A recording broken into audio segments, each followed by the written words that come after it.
Nanti mungkin saya kalau agak cepat nanti diingatkan aja, karena memang ini slide-nya cukup banyak ya. Baik, sistem pernapasan ini juga sama, merupakan salah satu sistem dalam tubuh manusia atau dalam tubuh kita yang biasanya kita tidak sadari itu. Betul nggak? Anda kan biasanya nggak sadar bahwa Anda tuh setiap sepersekian detik itu menarik nafas, mengeluarkan nafas untuk menukar oksigen dengan karbon dioksida.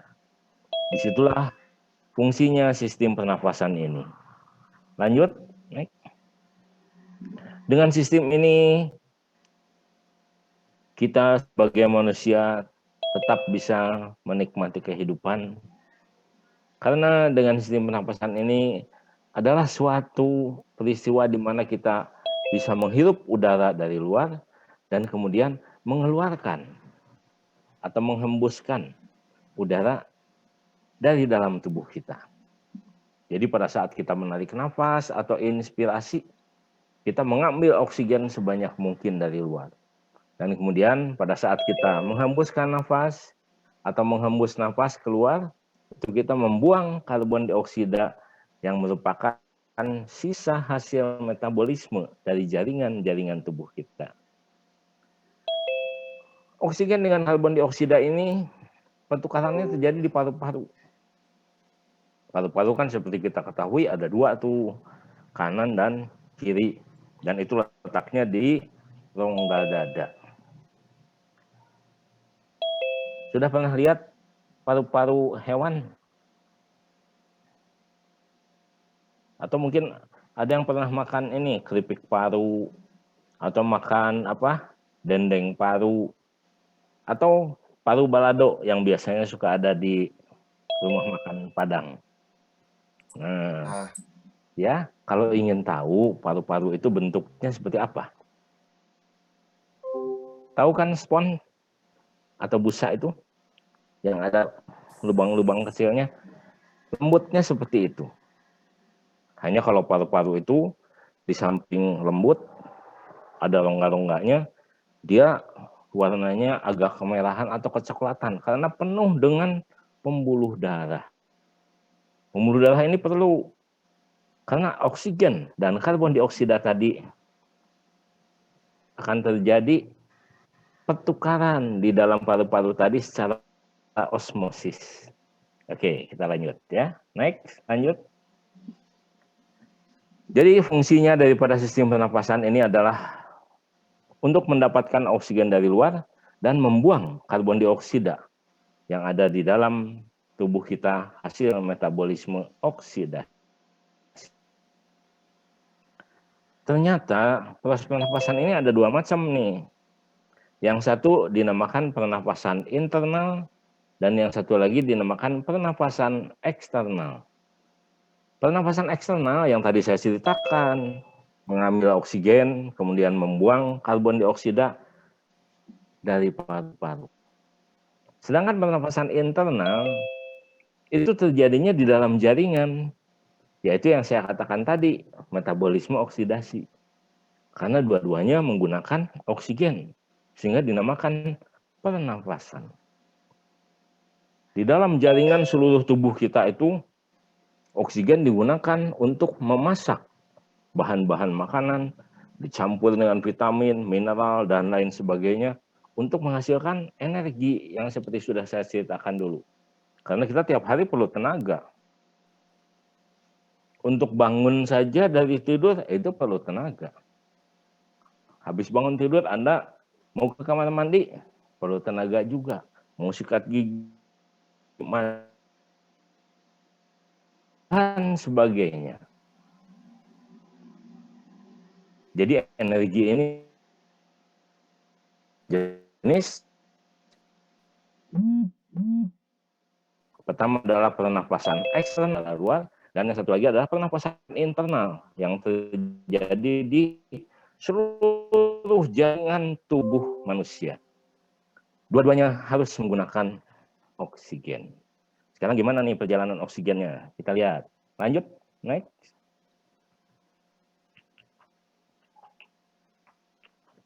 Nah, di sini Anda bisa lihat bagannya.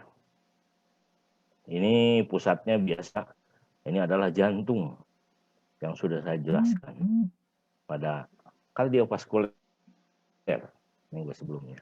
Dari jantung, darah yang datang. Nah, ini kan di jaringan ini makanan dengan oksigen di metabolisme dimasak, hasilnya adalah CO2, H2O, dan ATP yang digunakan untuk energi. CO2 inilah yang diangkut oleh sistem vena atau sistem pembuluh balik menuju ke jantung. Dari jantung lewat arteri pulmonaris, dia menuju ke paru-paru. Di paru-paru, CO2 yang tadi dibawa dari jaringan seluruh tubuh itu dibuang ke udara. Dari udara kita ambil oksigen, masuklah dia ke paru-paru. Kemudian dimasukkan ke dalam vena pulmonalis. Kembali ke jantung, ini adalah darah yang kaya oksigen. Nanti darah yang kaya oksigen ini disebar lagi ke seluruh tubuh. Ya, nanti pada perjalanannya dia akan memberikan persabangan arteri koronaria untuk memberi nutrisi dan oksigen untuk jantung, dan juga nanti memberi cabang arteri bronchialis untuk memberi makanan dan oksigen ke paru-paru. Ya. Next, lanjut.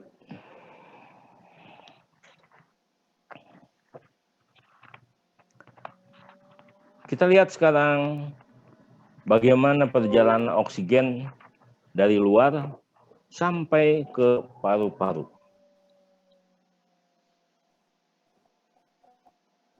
Nanti kalau dari paru-paru. Nah, kita lihat organ-organ daripada sistem pernapasan kita. Pertama adalah hidung. Dan yang kedua, ini adalah faring. Nanti kita lihat di gambarnya. Faring ini ternyata ada 3 bagian, yaitu nasofaring yang ada di belakang rongga hidung kita. Kedua adalah orofaring yang ada di belakang rongga mulut.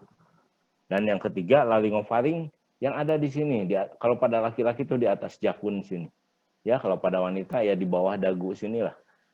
Nah, kemudian dari faring dia akan masuk ke laring atau pangkal tenggorokan. Jadi udara itu sesudah masuk lewat rongga hidung, masuk ke faring, nanti dia akan masuk ke dalam tenggorokan atau trachea dalam bahasa Latinnya. Nah, tenggorokan itu pangkalnya dinamakan laring. Lalu nanti batangnya itu disebut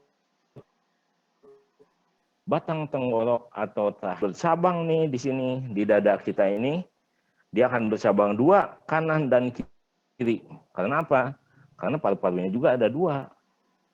Cabangnya itulah yang dinamakan bronchus atau cabang tenggorok. Nanti dari bronchus bercabang lagi ke bagian yang paling kecil-kecil, sampailah dia ke tempat pertukaran oksigen dan karbon dioksida, yaitu jaringan alveolus. Dan nggak main-main. Alveolus ini pada tubuh manusia di 2 paru-paru ini jumlahnya adalah 150 juta. Begitu banyak, ya. Dan Anda tahu kan kenapa darah yang masuk ke dalam paru-paru itu salurannya besar, arteri pulmonalis itu, kemudian dia bercabang banyak karena untuk mengambil oksigen sebanyak mungkin. Ya, kemudian nanti dikirim lagi ke jantung. Sekarang kita pelajari satu persatu. Lanjut, next. Nah, di sini Anda lihat gambarnya, ya. Jadi alat-alat pernapasan itu adalah mulainya dari hidung. Hidung pun sudah cukup kompleks. Kenapa? Coba raba hidungnya. Di hidung sini yang sudah saya ceritakan ada tulang rawan. Nah, hidung ini lubangnya ada berapa? Ada 2 kan? Nah, semuanya pasti lubangnya 2. Nggak mungkin cuma 1 atau ada yang 3. Kenapa lubangnya 2? Karena hidung kita ini di tengah-tengahnya ada pemisah. Di sana ada sekat, ada dinding Anda boleh lihat itu ya, kalau dipakai ke kaca, dilihat begitu, pakai senter, itu di tengahnya ada pemisahnya.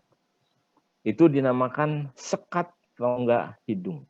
Jadi ini adalah di dalamnya itu namanya rongga hidung. Nah, di tengahnya dibagi dua.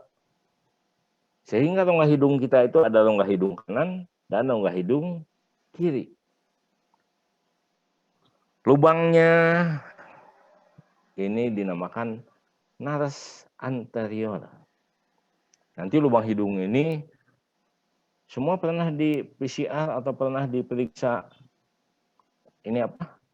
Misalnya untuk antigen dan sebagainya pada corona, pernah kan yang dicolok ke dalam, terus akhirnya Anda sampai mau terbatuk karena sampai di dalam. Nah, lubang hidung itu terus masuk ke dalam, yang dua rongga ini nanti nyambung dia ke belakang rongga mulut, yaitu yang dinamakan daerah faring.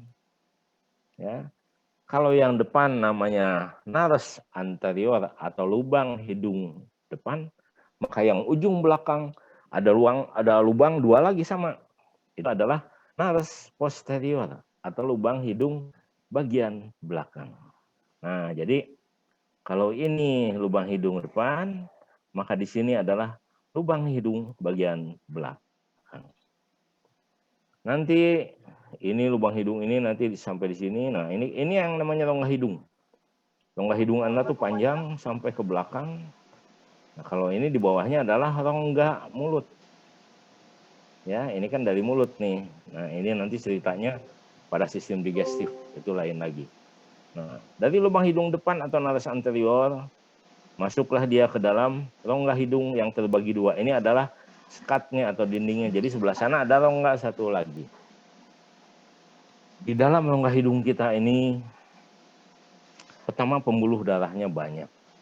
Dan yang kedua, rongga hidung ini selalu basah. Dan yang ketiga, di rongga hidung ini ada apa? Ada bulu hidung. Semua pasti punya bulu hidung. Dan bulu hidung itu tumbuh kan, karena kadang sampai menonjol sehingga harus digunting. Apa gunanya? Ada pembuluh darah yang banyak, ada lendir di sana. Bahkan kalau kita lagi kena flu atau terangsang sesuatu, lendir ini akan diproduksi lebih banyak.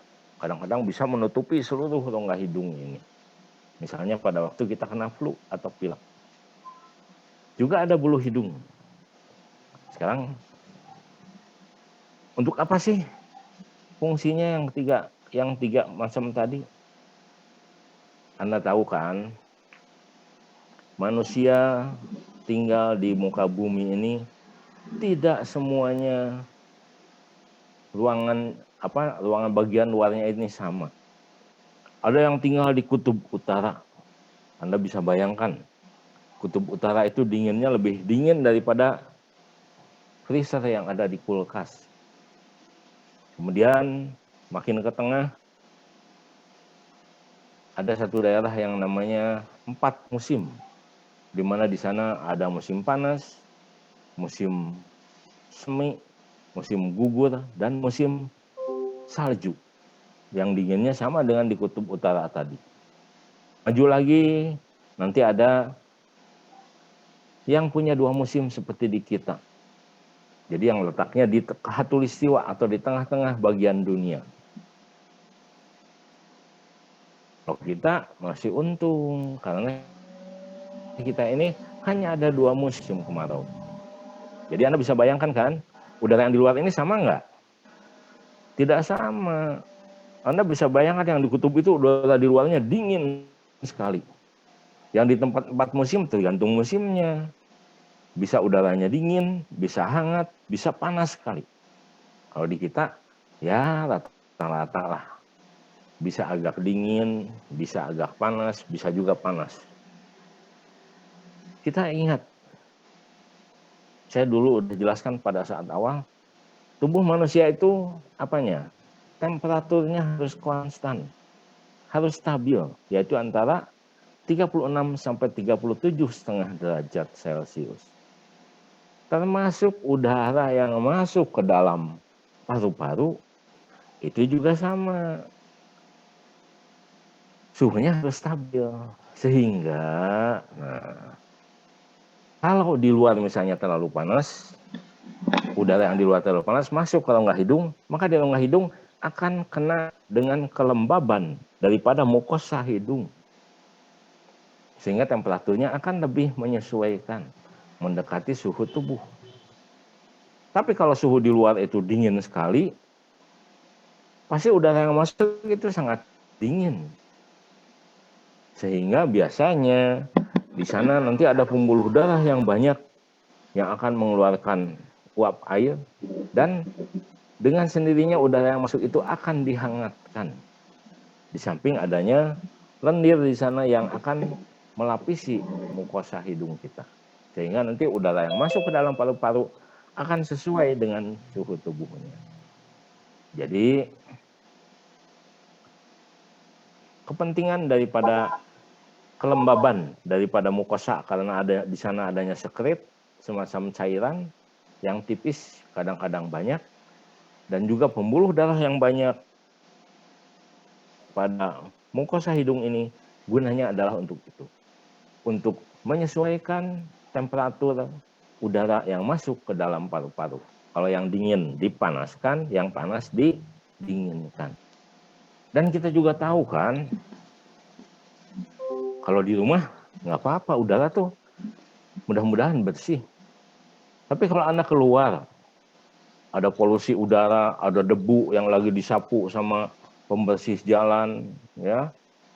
Belum lagi ada orang yang bersih-bersih rumah atau apa segala macam, debunya berterbangan.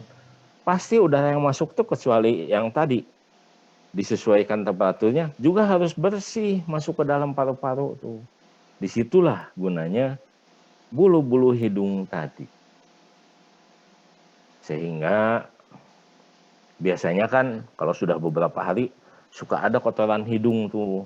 Karena kotoran-kotoran tadi nyangkut di bulu hidung. Jangan sampai dia masuk ke dalam. Dan nanti di dalam juga itu ada bagian yang untuk menolak kotoran itu tadi. Nah, jadi kan jelas ya bahwa udara dari luar ini yang tadinya kotor, yang tadinya terlalu dingin atau terlalu panas, masuk ke dalam rongga hidung kita, itu akan dibersihkan, akan disesuaikan temperaturnya dengan temperatur pada tubuh kita, yaitu terutama di paru-paru. Nanti dari sini, di daerah rongga hidung ini ternyata kita sudah dibentuk sedemikian rupa bahwa pada mukosa hidung itu nanti akan didapatkan adanya daerah yang berlipat-lipat. Jadi di sini tidak rata seperti ini. Nanti kita lihat gambarnya di belakang. Itu nanti ada lipatan-lipatan mukosa yang dinamakan konha. Ada konha nasalis. Ada 3 konhanya di sana. Konha nasalis superior, media, dan inferior. Kemudian nanti pada tulang-tulang seperti pada tulang pipi, kemudian pada tulang di atas hidung, kemudian pada tulang di belakang kepala, ada lagi rongga-rongga untuk isi udara yang dinamakan sinus paranasal atau sinus jadi rongga udara di samping rongga hidung. Nanti kita lihat di belakang ininya. Nanti si udara tadi akan masuklah ke sini. Nah, kalau ini daerahnya dinamakan kafum, dia akan masuk ke daerah faring. Faring ini seperti saya jelaskan tadi ada 3 bagian, yaitu daerah faring di belakang rongga hidung, namanya di sini nasofaring. Turun ke bawah sedikit, di sini ada mulut nih, ini ada rongga mulut, ya. Ini rongga mulut nih, di belakangnya nyambung dengan bagian belakang rongga hidung. Nah, bagian belakang rongga mulut ini dinamakan orofaring. Kemudian udara itu nanti sudah masuk dari sini, turun ke bawah dia. Masuk ke sini, nah inilah yang dinamakan daerah laringofaring. Ada pada daerah laring. Ya, ini daerah laring nih yang ini. Nah, di sini daerah faringnya dinamakan laringofaring. Turun ke sini, inilah yang namanya tenggorokan atau trachea. Trachea ini nanti terus akan masuk nih ke dalam rongga dada Anda sampai di batas antara rongga dada ini kira-kira 2/3 atas. Nanti di sini akan bercabang 2. Jadilah dia namanya bukan trachea lagi, tapi jadi bronchus. Bronchus kanan dan bronchus kiri. Dia bercabang jadi cabang yang lebih kecil lagi, yang namanya bronchiolus. Kemudian nanti pada bagian ujung, ya, pada bagian ujung daripada paru-paru ini, sampailah dia di daerah yang namanya jaringan alveolus. Jaringan alveolus ini kita lihat nih. Nah, kalau kita besarin, ini adalah bagian bronchiolus atau cabang daripada tenggorokan yang paling ujung yang dinamakan bagian terminal, yaitu bronchiolus terminalis.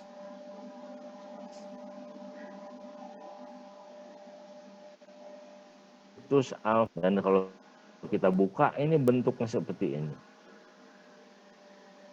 Ini alveolus ini dibungkus nih oleh pembuluh darah. Nah, ini adalah cabang daripada arteri pulmonalis atau 20.000 cabangnya itu membungkus semua alveolus ini. Ini yang membungkusnya adalah jaringan kapiler. Jaringan kapiler biasa ada bagian yang merah, bagian ujung daripada arteri, dan bagian yang biru, yaitu bagian awal dari sistem pembuluh balik. Jadi nanti disinilah bagian akhir daripada arteri tadi akan mengambil oksigen yang masuk lewat bronchiolus tadi.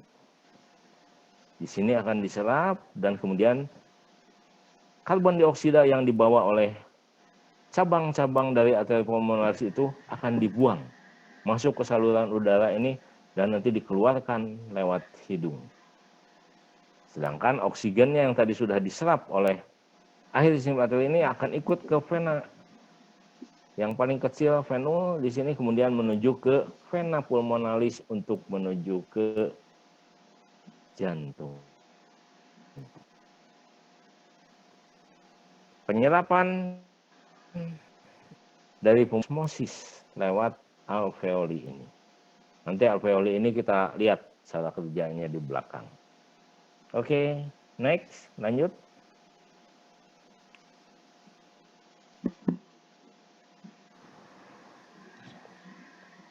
Jelaskan hidung merupakan suatu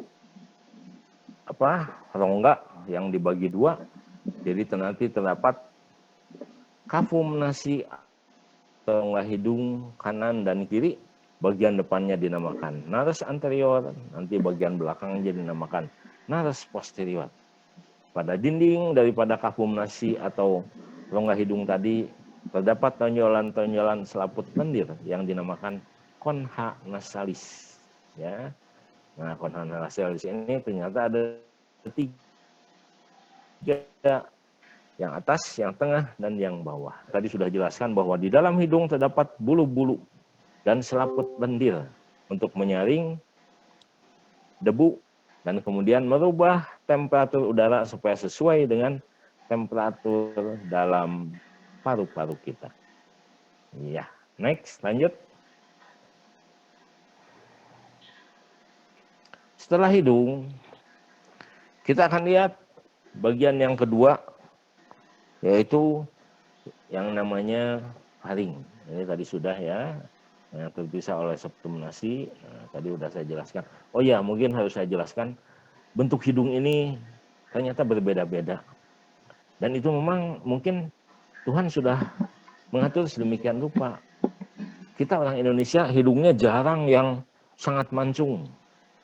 Jarang. Biasanya ya normal-normal aja seperti saya begini. Ya, jadi agak kecil dan juga tidak terlalu lebar. Tapi coba lihat pada orang-orang di daerah yang cuacanya dingin. Hidungnya biasanya lebih mancung dan ininya lebih besar atau lebih lebar. Karena apa? Itu supaya memperbanyak daerah yang berlendir, memperbanyak pembuluh darah, dan juga bulu-bulu hidungnya. Karena biasanya mereka akan mengalami yang namanya musim dingin, di mana udaranya sangat dingin, sehingga nanti perlu sebelum masuk ke dalam paru-paru tuh udaranya diputar-putar dulu. Jadi rongga hidungnya harus cukup luas. Ya, itu makanya mereka itu lebih mancung dari kita. Itu katanya menurut penelitian. Ya, oke, lanjut, next. Faring.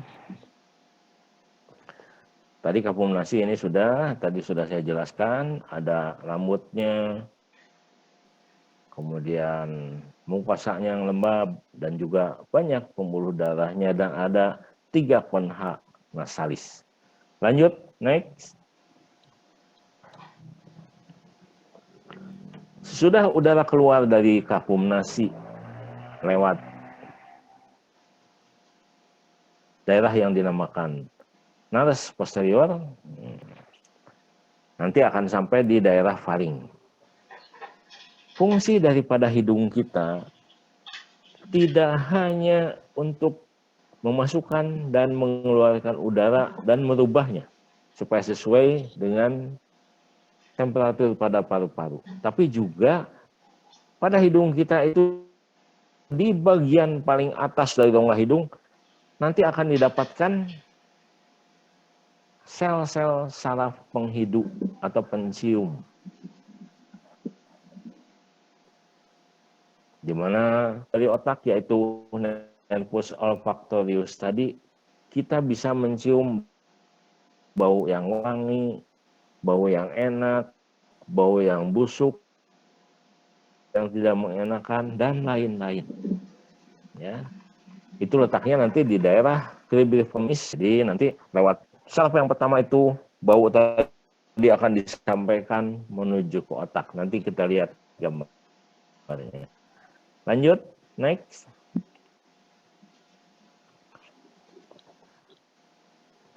Nah, ini tadi yang saya ceritakan, udara dari luar akan masuk ke dalam lubang hidung depan atau nares anterior. Dia masuk ke dalam rongga hidung yang terdapat di sini ada 2 rongga, kanan dan kiri. Nah, ini yang tadi saya ceritakan bahwa ada rongga-rongga udara tambahan pada daerah tulang yang dinamakan sinus paranasalis. Baik itu